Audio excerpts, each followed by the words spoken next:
Welcome to the 18th online faculty induction program. I am Chakarya Mithya from the Standard Fireworks Rajaratnam College for Women in Sivagasi, and I am delighted to presenting today's session on understanding operational amplifiers, or as we commonly call them, op-amps. This presentation is part of the Malviya Mission Teacher Training Center program at Bharadasan University.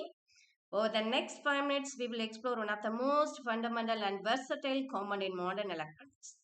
Whether you are teaching electronics, working on circuit designs, or simply curious about how many of our everyday devices function, understanding of op-amp is absolutely essential. Let me start by showing you what we are talking about. This is a small integrated circuit in my hand is an operational amplifier. Though it might look like much, it's incredibly powerful.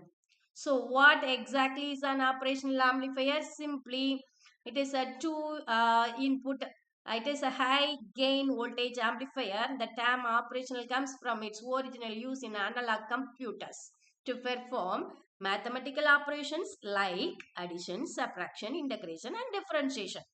The first two terminals are two input terminals. One is called inverting, another one is called as a non-inverting terminals. One is the output terminal and two power supply connections that may be either dual power supply or single power supply. Next, to understand how op-amps works, we need to start with the concept of an ideal op-amp on engineering. We often begin with the ideal models to understand fundamental principles before dealing with the real world limitations. Let's go through each characteristic. First, open loop gain. This is ideally infinite. Output impedance is also ideally 0. Bandwidth is infinite. Offset voltage and noise are both 0. Now you might be thinking, if real op-amps cannot achieve these ideal characteristics, why study them? The answer is that ideal characteristics help us to understand the fundamental behaviors, and modern op-amps comes remarkably closely to these ideal values for most practical purpose. Now we get into the exciting part. How do we actually use these op-amp? Let's start with the most fundamental configurations in the inverting amplifier. Look this circuit carefully. Our input is given to the inverting terminal through the input resistors. Okay, the output, this is the output part. The output is given back to the input through the feedback resistance RF. The non-inverting input terminal will be connected to the ground. Okay, this is the inverting amplifier. The output of this configuration is inverted, meaning if you put the input voltage positive, the output will be the negative voltage, and vice versa. This is why it is called as the inverting amplifier. Now, what happens if we move our input to the other input terminals? Notice the key difference. Our input signal now goes to the non-inverting. This is the non-inverting terminal, and the inverting input is connected to the junction between two resistors. Connection between the two resistors.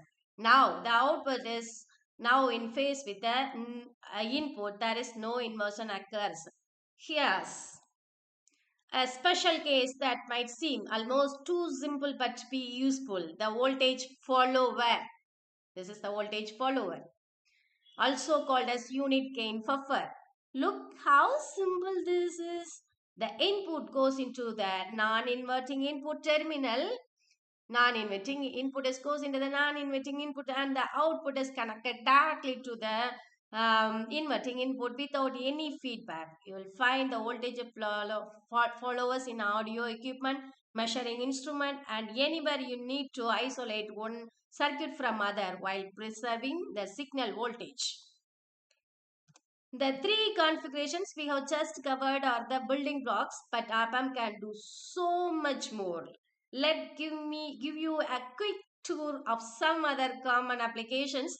The summing amplifier is fascinating. Can add multiple input signal. Comparators are everywhere in digital systems. Integrator and differentiator brings calculation to the electronics.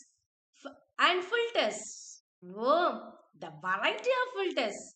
low pass filter that blocks high frequency, high pass filter that block low frequency, and the band pass filters that only allow a specific range of frequency through. These are the heart of audio systems, radio communication and signal processing. Once you are understanding inviting and non-inviting configurations, you can understand anything. Now let's come back and talk about the real album. While our ideal album is great for understanding principle, the real device have some limitation we need to consider in practical designs. The good news is that for the most educational and practical applications, modern album performs so well that we can often ignore these limitations and use our ideal analysis with the excellent results. Let's talk about where you are actually encounter APM in the real world, and trust me, there were everywhere. Audio and RF amplifiers, filters and oscillators, analog computing, sensor, signal counting, analog to digital, digital to analog, comparators and regulators. The point is, once you understand APAMs, you understand the fundamental building block that appears visually every electronic device around you.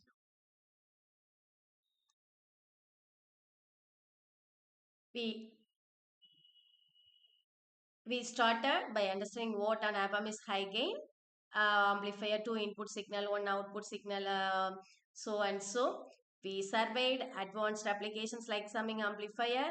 We acknowledged the real APAM have their limitations, and finally we saw how APAMs appears everywhere in modern electronics, from your smartphone to your industrial control systems.